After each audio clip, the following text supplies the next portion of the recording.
At the concert, the top-tier singer suddenly broke down in tears after announcing his marriage. He had just received news of Ivy Smith's death. Blaze Johnson and Ivy met at 6 and parted ways at 24. Ivy never had the courage to tell Blaze how deeply she loved him.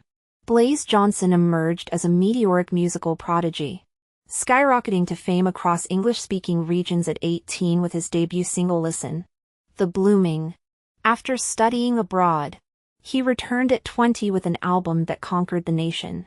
As fans feverishly prepared support projects for his upcoming National Stadium concert, Ivy lay in her hospital bed listening to her 12-year-old neighbor Kiki Williams sob over her phone, "I couldn't get tickets. If I miss this, I'll never get another chance." No one laughed when the leukemia patient said, "Never in this ward." Tomorrows weren't guaranteed. Her delivery driver father entered with lunch, prompting Kiki to shove her phone under the pillow. Later, she crawled onto Ivy's bed whispering, "Don't tell Dad. Tickets are just expensive and hard to get. I'll watch the live stream." "Why adore Blaze so much?" Ivy asked, stroking her chemo-shortened hair. "His songs give me strength," she sniffled. "The pain fades when I hear his voice after treatments." Her eyes suddenly sparkled as she launched into passionate fangirl ramblings.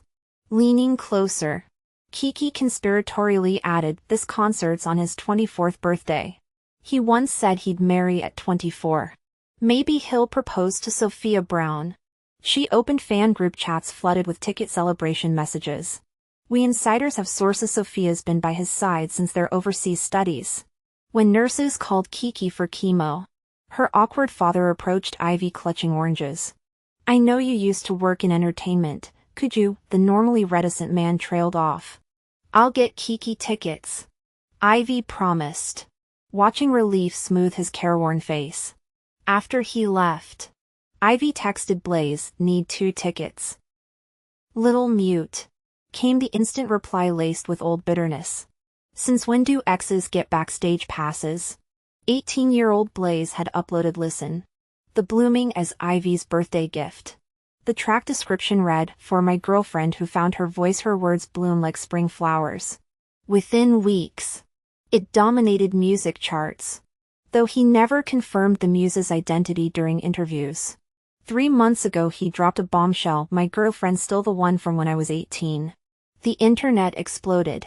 Fans combed through his past, desperate to identify the 6-year love.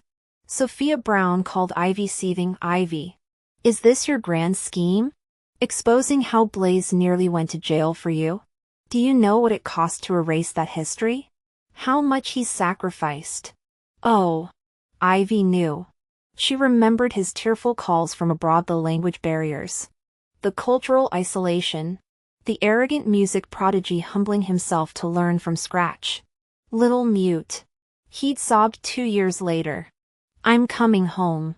God, I've missed you." His success today didn't come easy. Blaze Johnson's contract with the agency stipulated that he couldn't publicly disclose any romantic relationships before its expiration. Violating this would result in astronomical penalty fees and being blacklisted. When Blaze made those statements to reporters, it was his way of rebelling against the agency's constant media manipulation of his supposed relationship with Sophia Brown. He wanted to test fan reactions too. Blaze privately told me, "The agency crossed the line this time, sending paparazzi to take staged photos of Sophia and me. Deliberately choosing compromising angles to fabricate rumors. They're determined to shackle me to Sophia forever. Even if I deliberately hinted otherwise to the press, their PR team would clean it up. I had to make noise to stop their endless scheming." Ivy Smith, "I promise you're the only one I'll ever love. Our relationship was built on absolute trust. I wasn't jealous of Sophia, but heartbroken seeing Blaze punished with extra workloads after his rebellion. When Sophia approached me later, she said, 'Ivy, I finally understand. No matter how I push Blaze, it's useless. The only way he'd let go is if you walk away first.' After my cancer diagnosis, I logged into our shared account and deleted the introduction from Hear the Blossoms. I broke up with Blaze myself. terrified he'd be left alone after I'm gone. We struggled through our youth, I want him to live proudly on stage for the rest of his days. At the hospital, I declined the chemotherapy plan. Zachary Liu sighed when he found out, I don't know whether to call you optimistic or defeatist. Haven't told mom and dad about your condition yet, no idea how to bring it up. I smiled silently. Zach studied me before saying, you were 16 when you came to our house, wearing a blue dress like a porcelain doll. When you finally spoke months later and called me Zach in the living room, I'd been lingering nearby hoping you'd notice. Never told you I could hear your speech therapy sessions from the garden, practicing Mr. Liu, Mrs. Liu, brother Zach over and over. Heard you crying in frustration too many times. Startled, I exclaimed, no wonder you kept cornering me for conversations back then. Zach chuckled, mom and dad's orders. They wanted you practicing social skills so you wouldn't get bullied at school. My eyes burned with unshed tears. Ivy. Zach embraced me. Say proper goodbyes to them. The Liu family's eyes were red-rimmed when I returned. No questions about my illness, just warm hugs. At dinner, they still coaxed me into chatting like old times. That night on the balcony stargazing, Blaze's message popped up, you never attend my concerts. Who's the extra ticket for? Zach happened to bring fruit upstairs. I snapped his photo and replied, my boyfriend. Blaze's call barrage followed. I silenced my phone. Zach sighed and patted my arm. 30 minutes later, Blaze texted, Ivy. I'll announce my engagement to Sophia at the concert. Congratulations on moving on, let's part amicably. I stared at the screen before closing it. When the VIP tickets arrived, I gave them to Kiki Williams. Her excited squeal nearly shattered the windows. Ivy. These are front row passes with artist interaction chances. The recent chemo had brought color to her pale cheeks. I whispered a secret. 2 minutes later, Kiki's scream shook the room, impressively energetic for a cancer patient. You're the legendary fried rice fan? The fan account created when Blaze was 16, sharing his earliest photos and updates. Followers always said the shots captured girlfriend-level intimacy. Blaze even secretly liked comments praising the account using his alt profile. That year in our tiny rental kitchen, I'd signed to him, future superstar Blaze Johnson. I'll be your first fan club president. Need a blog name. He poked my forehead, thanks. Little mute. I don't even own a decent guitar. How about Blaze the Delusional? Snatching my phone. He registered fried rice fan instead, here's to my future manager. Now can we eat? We'd shared a single plate of fried rice that night. Whispering dreams in the cold darkness. I pretended to go to bed early because Blaze Johnson needed to visit Aunt Lily Davis at the hospital after I fell asleep. Blaze asked me, Ivy, do you really think I can become a superstar and hold concerts at the National Stadium someday? His voice trembled with insecurity and weariness. Life had backed us into a corner where nobody dared speak of dreams in broad daylight. For us, dreams were luxury items only whispered about during midnight hours. He squeezed my cold hand and pulled me into his warm blanket, lying on the outer edge himself. Only 8 years had passed since those days. Yet it felt like a century. Blaze became a chart-topping singer. My illness was cured, but Aunt Lily Davis was gone. We never moved into that big house together. Growing up means gaining and losing. Remembering our pre-18 years feels like swallowing sugar-coated pills, sweet at first taste, bitter in aftertaste, yet somehow healing. Lately, I keep revisiting memories with Blaze. Maybe this is how dying people behave when there's no future left. We chew the past like cud. Why are you crying, sis? Kiki Williams wiped my tears with her soft hands. Sighing. You seem to carry so much sadness. I hugged her, saying, your dad said 3 more chemo sessions will stabilize your condition. Kiki, will you manage this Twitter account for me? She blinked. Why? Are you switching fandoms? I smiled. Because I love Blaze so deeply that I want this love to keep breathing after I'm gone. Promise you'll keep updating it? As long as this account stays active, Blaze won't know I died. He'll marry Sophia Brown, win more awards, become more famous. His future just won't include me anymore. After handing over the @Fried Rice fan account and concert tickets to Kiki, I returned to the cozy 2-bedroom apartment Blaze bought me, our little nest filled with his belongings. His toothbrush in the bathroom, pajamas in the closet, guitar in the study. Opening the fridge, I crumpled to the floor clutching his 3-month-old note. Frowny face, simmered soup for you, heat 10 minutes. Hired a cook while I'm abroad for 2 weeks. Message me when awake. Below his signature, he'd drawn flaming hearts. My phone buzzed with new messages from Blaze, who kept texting despite my sparse replies. Frowny face, got the tickets? Seriously, coming with Zach Lou? I typed, frowny face, depends. You're killing me here. He fired back, attaching a selfie with comically puffed cheeks and badly edited steam coming from his ears. This from the aloof, taciturn idol his fans worship, lying amidst remnants of our shared life. I finally understood, some farewells can never be prepared for. The soup note in my hand proved how thoroughly Blaze Johnson had loved me with every mundane, glorious, imperfect breath. The soup in the refrigerator had long gone bad.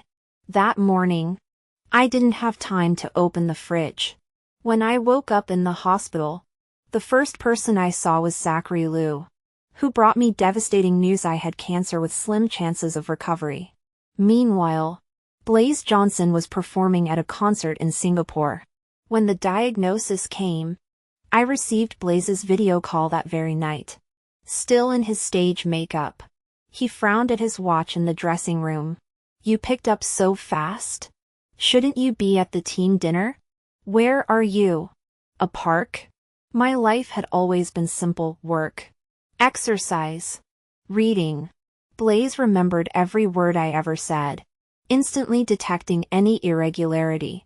Standing in the hospital courtyard, I whispered, Blaze.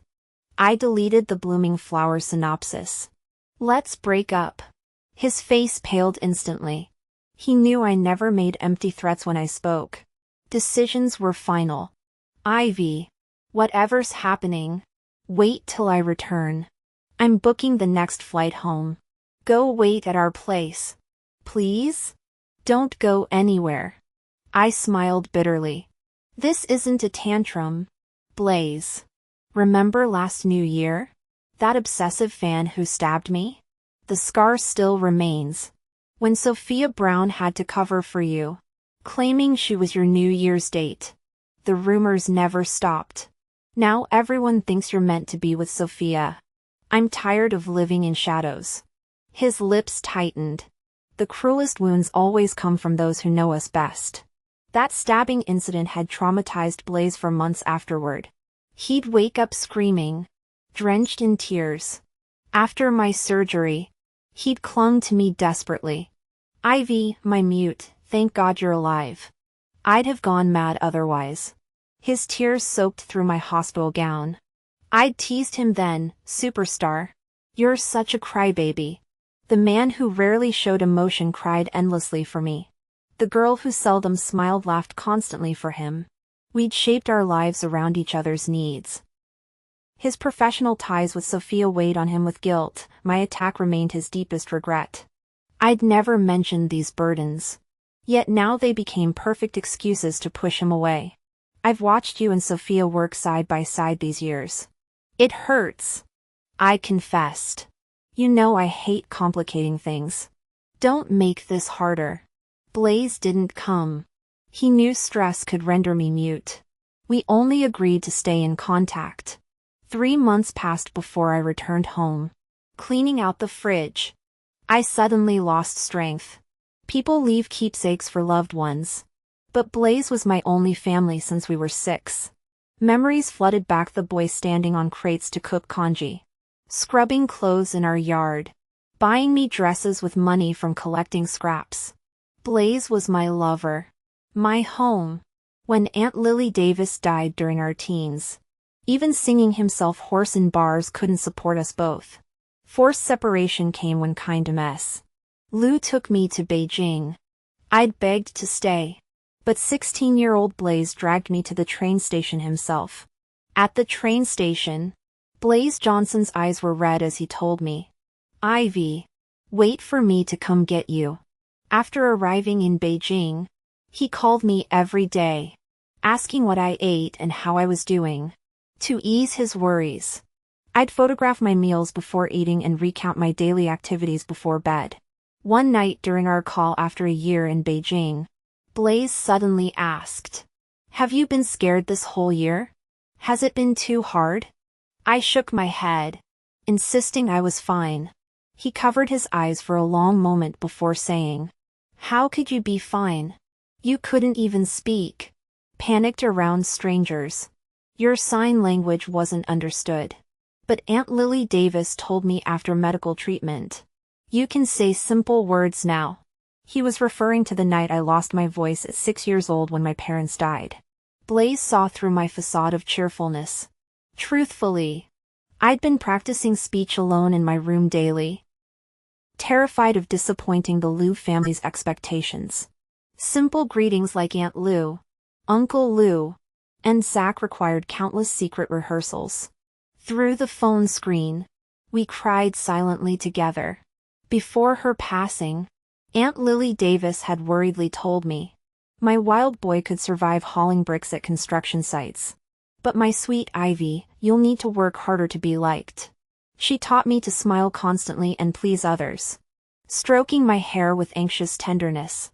I wasn't like sunflowers turning toward light, but more like a mimosa trembling in shaded corners shrinking from attention, silent in crowds. At 18, when Blaze finally came to Beijing, he sprinted through the station crowd to embrace me. "Don't call me brother anymore," he said hoarsely when I managed Blaze the first words I deliberately practiced for 2 years. Now sitting alone remembering, I realize how much I miss him. When Kiki Williams invited me to Blaze's early birthday celebration with dozens of fans at the hotel banquet hall, I accepted. She'd secured 2 tickets, insisting I join her. "Big sister, I'll help you keep running the Twitter account, but you have to come with me to see Blaze Johnson once." Kiki Williams gently shook my hand, holding back tears as she said, "You've liked him for so many years. You deserve a proper goodbye, right?" So I went. As a fan of Blaze Johnson, we sat in the last row, everyone buzzing with excitement waiting for Blaze's arrival. About 10 minutes later, Blaze appeared. He looked exhausted. Kiki whispered to me, "Blaze has been working nonstop lately. He signed multiple endorsements and keeps flying between cities. We're all worried." Fans even protested under his studio's tweets. I drifted into thought. No wonder every update about him these past 3 months mentioned work. Before I could dwell, screams from fans drowned my mind. The moment he stepped on stage, the crowd erupted. On cue, we raised our glow sticks and chanted, "Blaze, Blaze. We love you. Forever and always. Our hearts stay true." I shouted along, but missed the rhythm. When everyone else stopped, my voice rang out alone, "Blaze, Blaze. I love you." The abrupt silence made my cry echo awkwardly. Blaze, who'd been distracted, glanced up and locked eyes with me. I tugged my mask higher, avoiding his gaze. "Blaze!" Kiki shouted, seizing the moment. "This girl has liked you for years. She came just to support you."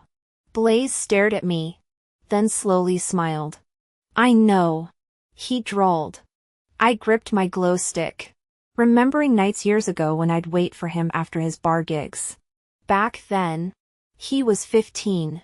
Lily Davis was too sick to work, so Blaze sang illegally at dive bars. After midnight shifts, the bartender would sneak us 2 ice cream sundaes. We'd daydream together. Blaze once said, little mute, "When I'm a superstar, you better be at every concert. Front row. Screaming loudest, got it?" He painted our future, I promised. We'd imagined him glowing on stage, adored by thousands, with me waiting in the shadows. Yet this was my first, and last, time at his fan event.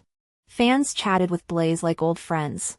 When someone brought up relationships, everyone shared stories. My turn came. Blaze asked, "What about you? Is that person from your youth still around?" His stare burned stubborn, demanding an answer. I almost laughed at his petty glare, but before I could reply, Sophia Brown arrived. She stole the room. Radiant. Standing beside Blaze. They looked perfect. Fans roared, "Sophia!" Someone yelled wifey. And the crowd chanted it. Kiki gushed, "They're so perfect together. We'd all approve if Sophia became our sister-in-law." Yeah. Perfect. I'd thought so for years. I first met Sophia at a bar. Blaze had come to find me. Kissed me at the train station. And stayed. He worked gigs, I attended college, so we wouldn't be apart. Every weekend, I'd go to his shows. Slowly, crowds grew. Sophia was always there. Even in dim lighting, you couldn't miss her. No one dared to mess with her. Rumor had it she came from a powerful family and always traveled with bodyguards. I sat at the bar doing homework, sipping the juice the bartender poured me. Later, I'd often dream of those days so peaceful yet filled with noise. During Blaze Johnson's break, we'd hide beneath the bar counter stealing kisses. He glanced at my backpack and teased, "You're in college now. Yet you still carry textbooks everywhere like a kid. Makes me feel criminal." I flushed but stayed silent. The college workload was heavy, and I needed that scholarship. Just one more year performing, Blaze mused, eyes shining, and I'll make it big in the United States. Then you can move out of the Liu family compound. That Zachary Liu always glares at me. I defended, "He's just protective." Zach knew about us. Distrustful of Blaze's high school education and bar singer career. Blaze sighed, "Can't blame him. What future can someone like me offer?" My heart ached. "You're wonderful," I insisted. His triumphant grin revealed the tease. That's when Sophia Brown found me. She studied me with disappointed eyes. "So you're the ordinary girl who made Blaze refuse my patronage?" Her tone held no malice.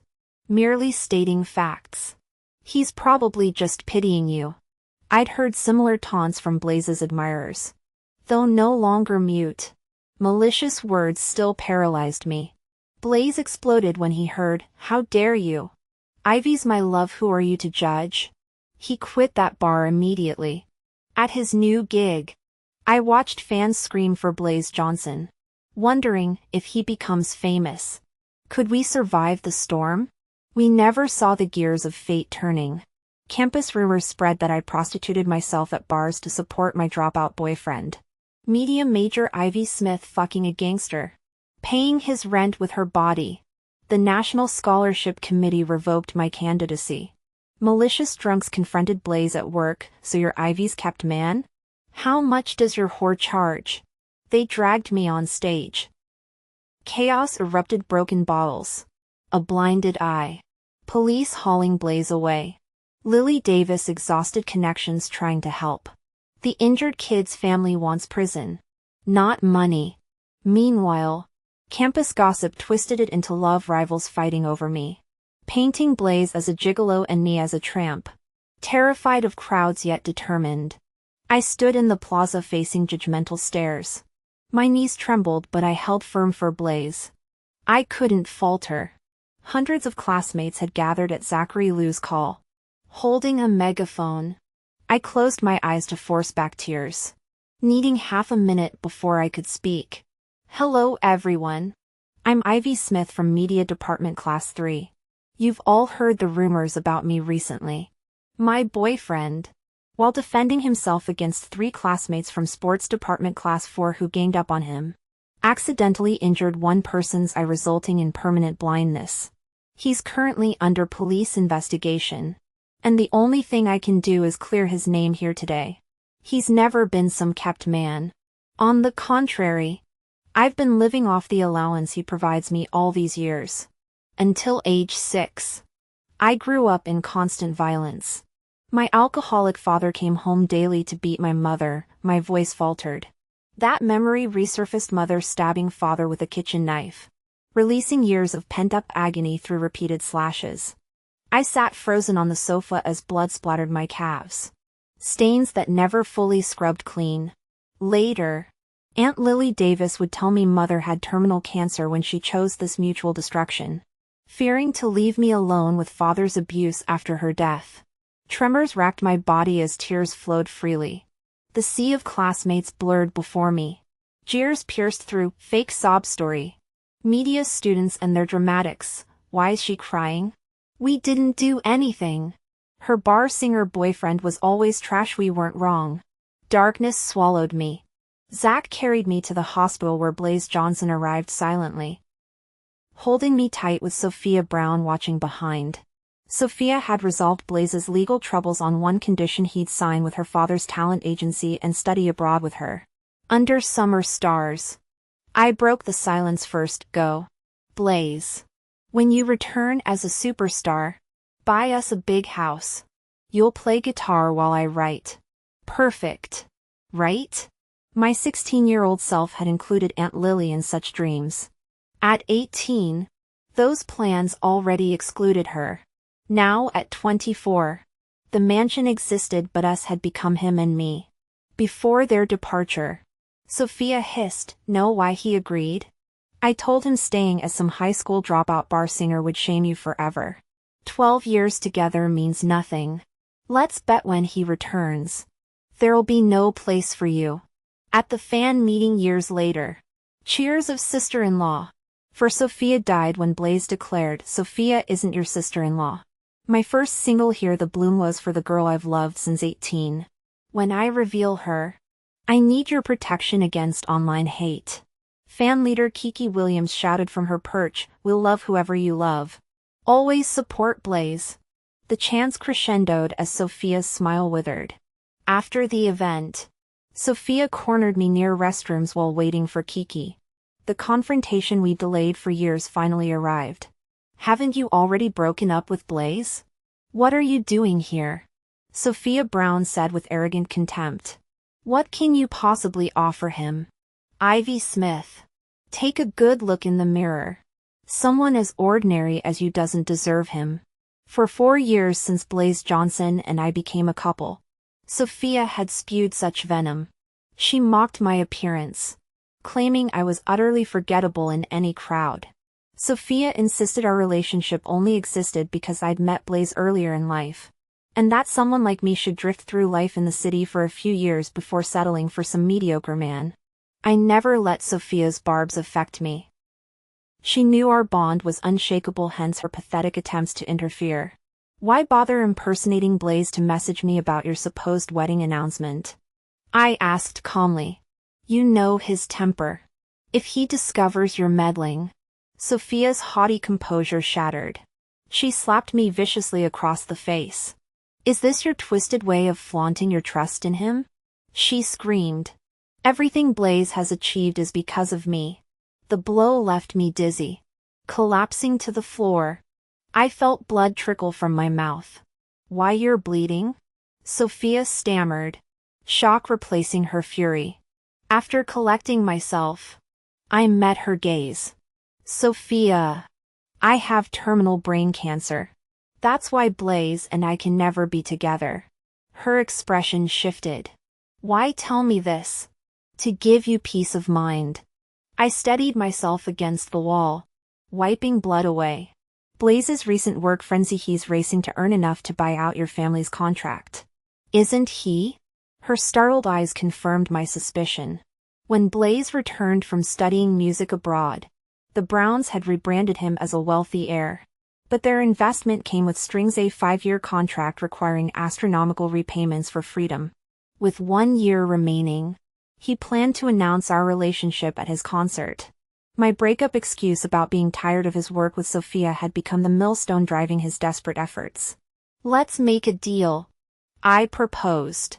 "Release him from the contract, and I'll convince him I'm eloping with Zachary Lew. Otherwise, when Blaze learns I'm dying, You'll forever be competing with a ghost. The living can't win that battle. After reviewing my medical records on my phone, Sophia agreed. Later at the hospital, Kiki Williams fretted over my pallor. I've been searching everywhere. I thought you'd collapse somewhere. Exhausted. I simply escorted her back before returning home to sleep through a thunderstorm. The pounding rain merged with urgent knocking, drenched and clutching legal documents. Blaze burst in. Ivy! I'm free. We're both free now. He embraced me fiercely. I'll announce our relationship at the concert. Marry me. Please? His excitement faltered as I remained still. Blaze, I'm moving abroad with Zach. For his 4-year fellowship. We're getting married. Graduate school? You never mentioned, his voice cracked. But I'll come too. Now that I'm free. Blaze. My quiet firmness silenced him. Tears glimmered in his eyes as reality set in. The apartment door opened. Zachary Liu entered with takeout, freezing at the sight before him. The moment those words were spoken, the air froze. Blaze Johnson asked me, "You're living together? Ivy, are you serious?" I nodded. Blaze rushed out, afraid he'd lose control and cause a scene that might upset me. I suddenly vomited a mouthful of blood and collapsed. Zachary Liu ran over to hold me. Heartbroken, why do this? Why torture yourself like this? Closing my tear-filled eyes, I whispered, Zach. Now I finally understand how my mother must have felt when she decided to kill my father after her cancer diagnosis. As a child, I never understood why Mom left me that way. Now I get it. Because of love, using her last feeble strength to grant him freedom before dying. At the Bird's Nest Stadium, genius singer Blaze Johnson added a new song. Listen. The flowers bloomed to his concert set list, performing it in a white t-shirt and faded jeans while strumming his guitar. He seemed to shed all his fame, reverting to that teenage boy who once played a cheap guitar in dingy bars. Back then, there was a girl who'd sit at the bar quietly listening. Now, with thousands of fans, he'd lost that original listener. This song, I used to sing it for one person only. Blaze told the crowd. She's not here tonight, but I know she's listening. After finishing, he dropped a bombshell. This is my farewell concert. The audience erupted in chaos. No one understood why the chart-topping heartthrob, credited with revitalizing the Chinese music industry, would quit at his peak. Few noticed the little girl in the VIP section sobbing hysterically. Perched on the stage edge, Blaze smiled wistfully. When I debuted, my label packaged me as this mysterious overseas-educated prodigy. Truth is, I'm just a small-town kid who never went to college. My mom, no society lady, raised me by singing in bars until she died when I was 16. This song Bloom was my 18th birthday gift to my sister. His voice broke. I once told the media my girlfriend was someone I've loved since 18. That person was my sister. For 4 years. Your support let me keep singing. Our shared dream was buying a warm house after I made it big. At 16, when Mom was sick, she first mentioned that dream, hoping we'd never separate. At 18, she brought it up again to convince me to study abroad. Blaze tilted his head back, Adam's apple bobbing as he gripped the microphone like a lifeline. We parted twice. At 16, poverty forced her to Beijing alone while I scraped by in our hometown. After 18, we only had 6 months together before separating again. I studied overseas while she waited. His voice failed completely, tears streaming down his face. The stadium sat stunned, struggling to process this emotional avalanche. All his life's tears were for Ivy Smith. All his vulnerability laid bare for her. Those 2 years apart at 16 had been agony mixed with hope, little knowing that separation would become their permanent state. At 18, after being apart for 2 years, Blaze Johnson yearned yet still held hope for the future. But this time, separation left only torment and longing, devoid of anticipation. Because Ivy Smith's future now belonged to someone else. No matter what. We love you. Fans snapped back to reality, screaming frantically. Don't cry. Blaze. You're irreplaceable. We love your music. Their passion surged like summer heat waves, overwhelming everything. Blaze's eyes reddened as he gazed skyward. By now, she's on a plane abroad. The girl I love is marrying someone else. She's not. A teenage girl suddenly bolted onto the stage, eyes swollen from crying, clutching her phone desperately. Blaze. Ivy's dying. She fought through the crowd, scrambling onto the platform. I overheard everything. Ivy promised Sophia Brown to fake an overseas marriage scheme, just to break your contract with her. Kiki Williams thrust her phone at Blaze, sobbing, Ivy truly loves you. Please say something, she's been listening to your concert livestream. She's fading. The giant screen illuminated a frail girl with gentle features lying hospital pale. Tears glistened as she whispered, Blaze, don't cry. Everyone's watching. For the first time, Blaze's lover appeared publicly. The entire audience held their breath. Ivy closed her eyes. Blaze broke down, sprinting wildly from the venue. On May 19, 2023, hundreds of thousands of social media profiles turned gray. Millions posted identical tributes, so love's eternal union isn't just ancient legend. Blaze Johnson, the prodigy singer who became a superstar within 4 years, swallowed sleeping pills after his Bird's Nest Stadium concert. His final social media post read, The girl I've loved since 18, Ivy Smith. At Fried Rice Fan.